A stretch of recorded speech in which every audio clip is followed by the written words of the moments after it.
Hello, good morning everyone.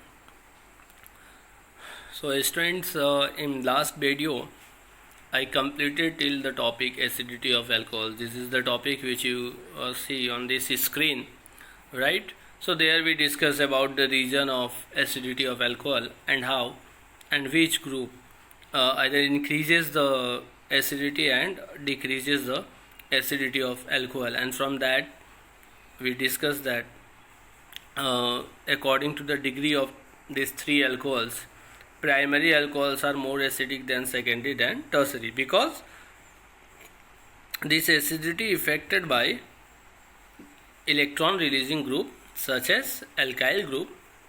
When this group increases, electron density on oxygen tending to decrease the polarity of OH bond.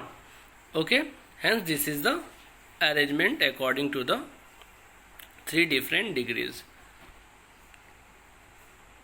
Now next topic, alcohols are however weaker acids than water, and this can be illustrated by the reaction of water with an alkoxide ion. Right, here we can see the base and the H2O according to Bronsted-Lowry concept. H2O donate 1 H to alkoxide ion, right? So it form a conjugate acid. That alkoxide base changes to conjugate acid and water changes to conjugate base. And student, this is according to the Bronsted-Lowry concept that every acid base have a acid base pair, right? That means a simple difference between a conjugate acid base pair is that a difference of one proton, right? So the above reaction shows that water is a better proton donor than alcohol, right? That means which can donate better proton, which is more acidic than the other one. Now also in the above reaction we note that an alkoxide ion is a better proton acceptor than hydroxide ion, and similarly if a substance can accept proton better, that can be says that the given one is a kind of stronger base, right? So if we compare these two, alkoxide and hydroxide, because student generally what we know that if anyone is going to ask us give one example of a strong base, so what we say, we tell them that example is sodium hydroxide, potassium hydroxide, right? Generally hydroxide, clear? But here from that above example or reaction we can say that alkoxides are stronger bases than hydroxide. So suppose there is a question out of sodium hydroxide and sodium alkoxide, or especially sodium ethoxide, which one is a stronger base? So answer is alkoxide form is a strongest base. Why? Because it is a better proton acceptor than hydroxide. Okay, so alcohol acts as Bronsted bases as well. It is due to the presence of unshared electron pair on oxygen, which makes them proton acceptor. So students, we can say the both the nature is shown by alcohols. Okay, so it can accept as well as it can donate depending upon the other reactant which can react with alcohol, right? So if it can react with an stronger acid, it treated as a base, and if it react with a weaker acid, or that means the weaker base, then it is treated as acid. Now here is a discussion of out of phenol and alcohol which one is stronger acids. Okay students, so first of all we just see here, because in both this concept we apply the Bronsted concept to illustrate them, or to say them, yes, the alcohols and phenols are acidic. So when this alcohol after donating H plus, right, it ionizes in this way like RO minus plus H plus. So this RO minus form is called alkoxide, which I already told you. Similarly when phenol is ionized, it gives phenoxide ion and H plus. Clear? So if you compare that the hybridization of carbon in both alkoxide and phenoxide. So what we get, due to the higher electronegativity of sp2 hybridized carbon of phenol to which OH is attached, electron density decreases on oxygen. So here you simply say that the carbon of alkyl group, that is from or which belongs to R, is sp3, and the carbon of benzene ring which is present in phenoxide ion is sp2 hybridized. Clear? And due to that, electron density decreases on oxygen, and this increases the polarity of OH bond and results in an increase in ionization of phenols than that of alcohol. So this is the reason that why phenol is more acidic than alcohol, right? So this is the another question, at why phenol is more acidic than alcohol. So we have to mention this point. Okay.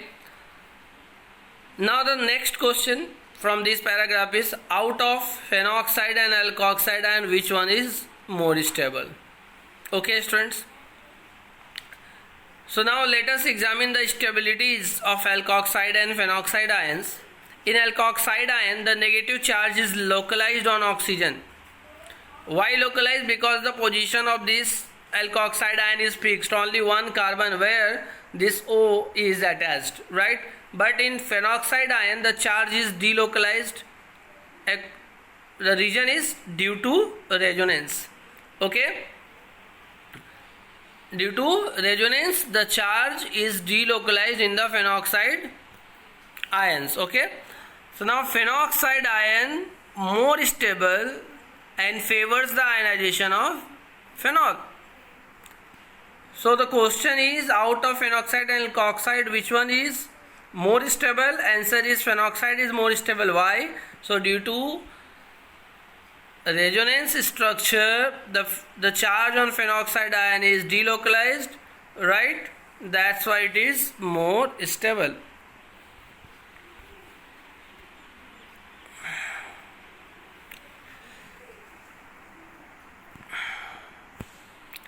As well as, now third question, out of phenol and phenoxide, which one is more stable?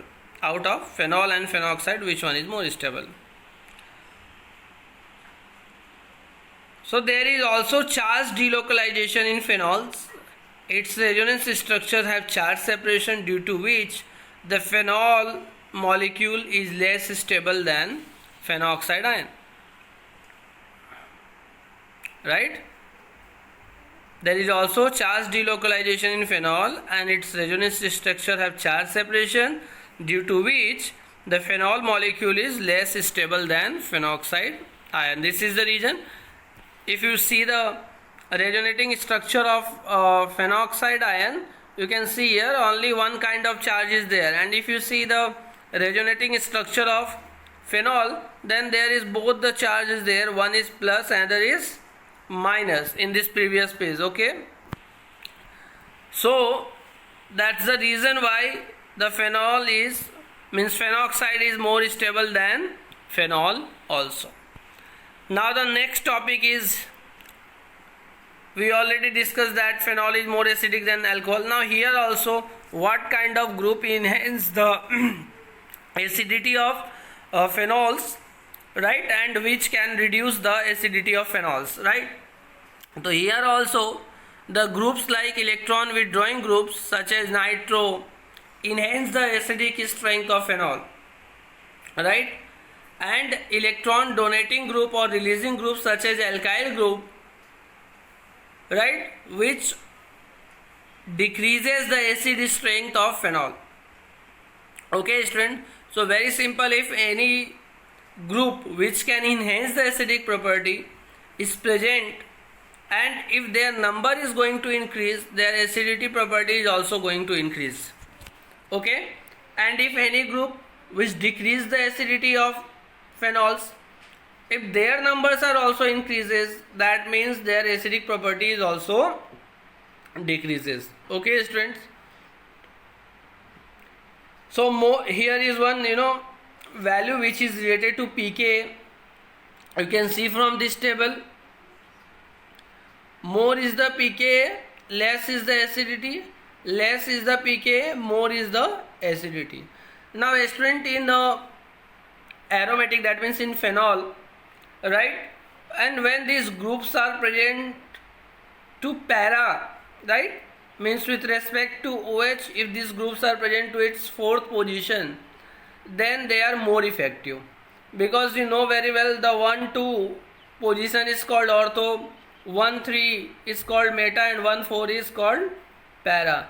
So this effect is more pronounced when such a group are present generally at ortho and para, and out of them para is, we can say that affects more comparison to ortho, and meta is less. Okay, and the reason is that I already explained in the previous chapter also, that due to resonance the electron cloud is more stabilized on ortho and para position. Okay students, so I hope you understood this topic, what kind of group enhance the acidity, what kind of group reduce the acidity of phenols, right? So very simple, if we consider phenol as a center molecule according to acidic property, then the group in which means with phenol, if electron withdrawing groups are attached, they are showing more acidic behavior than phenols, and the groups in which alkyl groups are attached, they are less acidic than phenol. Students, these groups are fixed actually, right? In these organic chapters, some of the compounds are acidic, some are basic. So it's very simple. If suppose a group which can enhance the acidic property, that means it can reduce the basic property, yes or no? Vice versa relation, if a group can enhance the acidic property, then definitely it can decrease the basic property. And if a group can decrease the acidic property, that means it can enhance the basic property. So because the same kind of group which we are going to use in the next chapters or further chapters, where we explain the basic behavior. So suppose a base is there, aromatic base, and very common example is like aniline, right? And if any such kind of group like electron withdrawing group is there, so definitely it decreases the basic behavior. And if any electron donating group is there or releasing group is there, so definitely it enhances the basic behavior. So student, the point is what, these groups are fixed, right?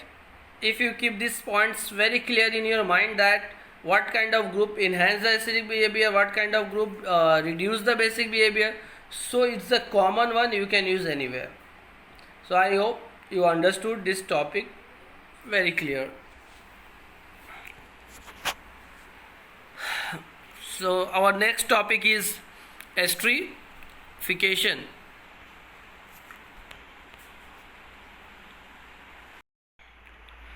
So our next topic is esterification. Student, this is also a common topic which we studied in class 10. What is esterification? When there is a formation of ester, when acid react with alcohol in the presence of acidic medium, right now. So difference is what, there we only discuss about one kind of reaction where only acid react with alcohol, but here we discuss some other points also, some other reaction also where we get ester as a as a main product, right? So when alcohols and phenols react with carboxylic acid, acid chloride and acid anhydrides, it forms ester. What are the terms? Alcohols and phenols both can react with carboxylic acid, acid chloride, that means RCOCl form, and acetic anhydride, that is RCO twice O. In all these chemicals, with all these chemicals, these alcohols and phenols gives esters. Okay students, only some reagents are going to be different, right? So you can see here the first reaction when alcohol and phenol. Student, you can see this general reaction, R stand for alkyl group, Ar for the C6H5, right? So instead of R, if it is C6H5, so is phenol, right? And if it is R, then alkyl group. So it's a general form, you can simply change according to your required reaction. That means the given one is phenol, then you can put C6H5, and suppose the given one is ethanol, then instead of R you can write C2H5. So this is the product, ROCOR dash plus H2O, means with acid the byproduct is H2O, because ester is common, student. ROCOR dash is the formation of ester. With acetic anhydride the byproduct is carboxylic acid group, and with acid chloride the byproduct is HCl. Student, if you see the mechanism, or you can say the reactions, so very simple. The H of alcohol or phenol can remove with the OH of acetic acid from the first reaction, right? Only H. So in each time actually H from alcohol phenol, in all these three conditions H of alcohol phenol is actually removed with one of the part of either acid or acetic anhydride or acid chloride. So actually with phenol or alcohol we just required one group, and what is that group? R-CO. R-CO, when attached with this alcohol and phenol by removal of H, the product which we get is actually the form of ester. So from this alcohol and phenol side we have to remove H, and from the second reactant except R-CO we have to separate everything, right? So if you see the first reaction, if you remove R-CO, what is the remaining one? OH, right? And when this R-CO attached with alcohol or phenol, that H is removed, so OH and H going to form H2O. Similarly, if you see R-CO twice O, so what we require? R-CO. So what are the remaining one? One R-CO and one O which is present right side of this bracket. So overall R-COO we have, right? And that H is removed, so overall it forms R-COOH, that means carboxylic acid. Similarly, if you see the third reaction, we just attach R-CO, so extra one is Cl, that Cl is removed with the H of alcohol and phenol, and finally it forms HCl.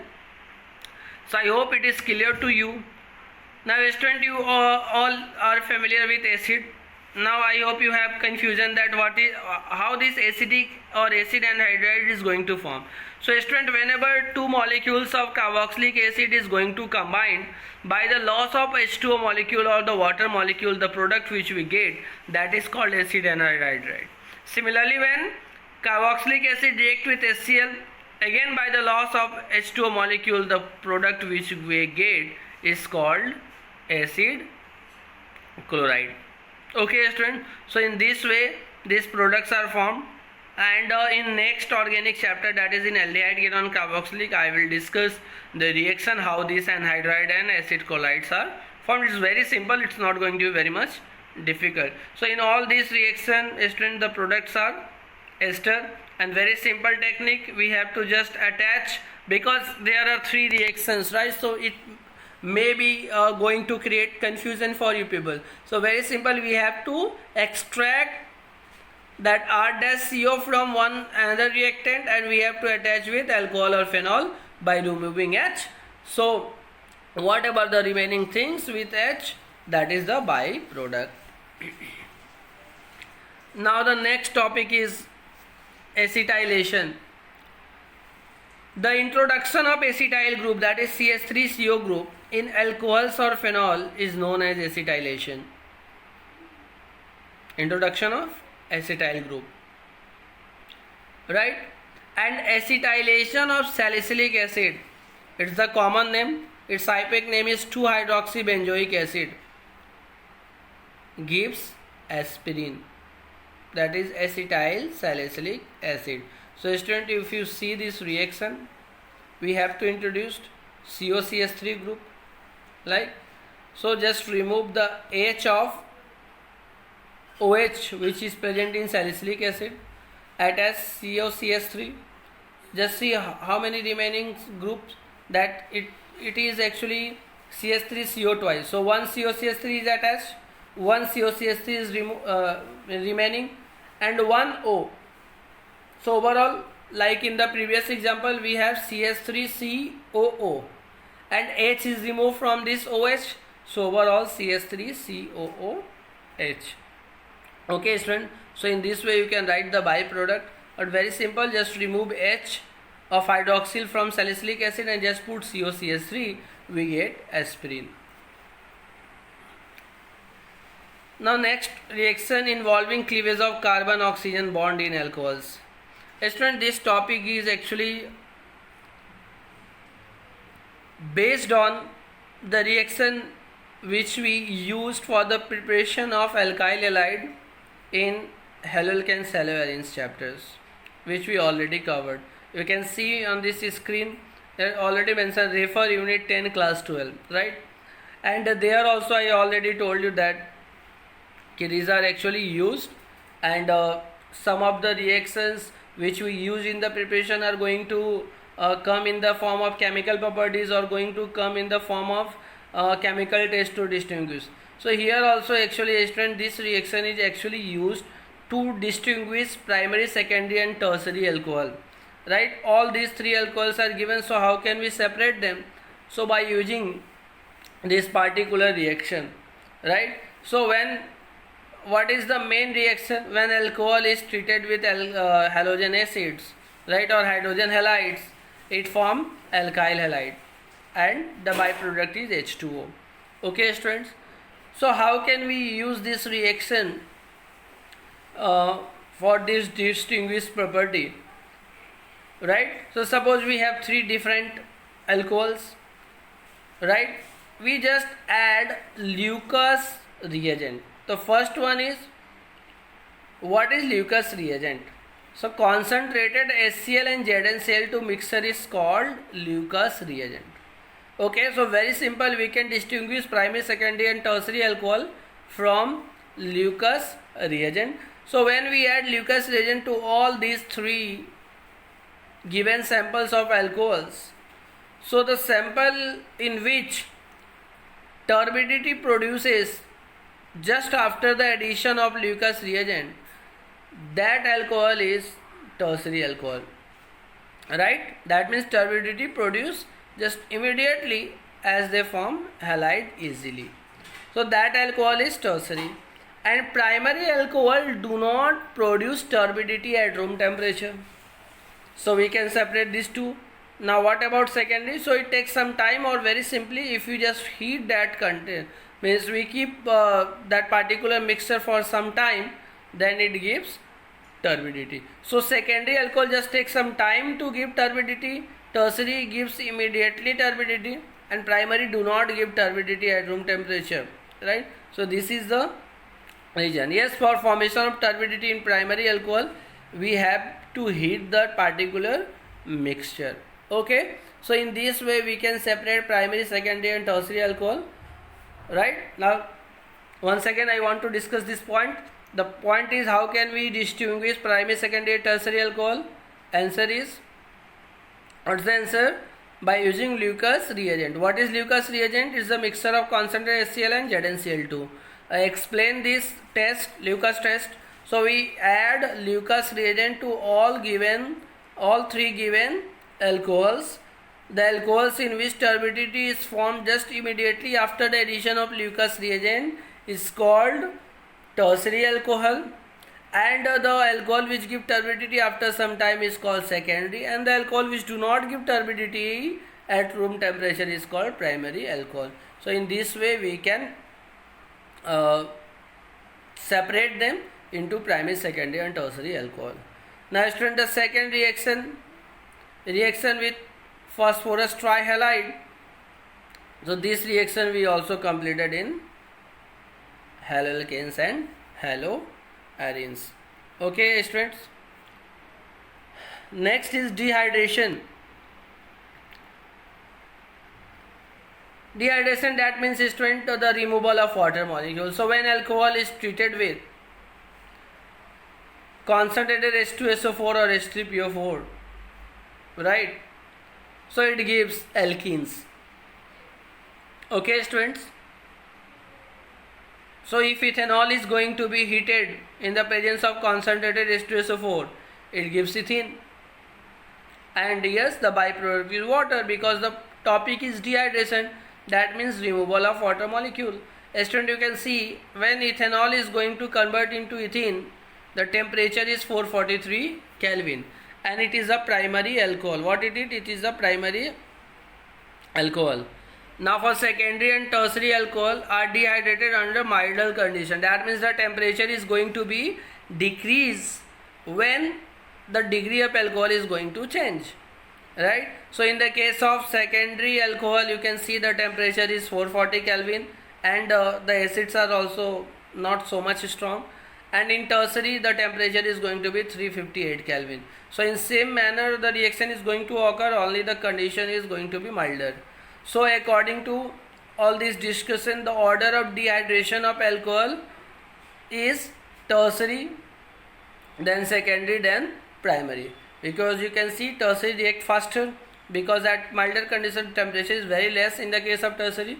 That's why it reacts faster, or it goes faster in the dehydration reaction than secondary, than primary. So student, in today's video we completed till this topic. In next video we continue with the other chemical reaction topic, that is from the oxidation. Okay, so I hope all these points are clear to you. If you have any queries, you can post your doubt to given links which is already provided from our school side. Okay, thank you.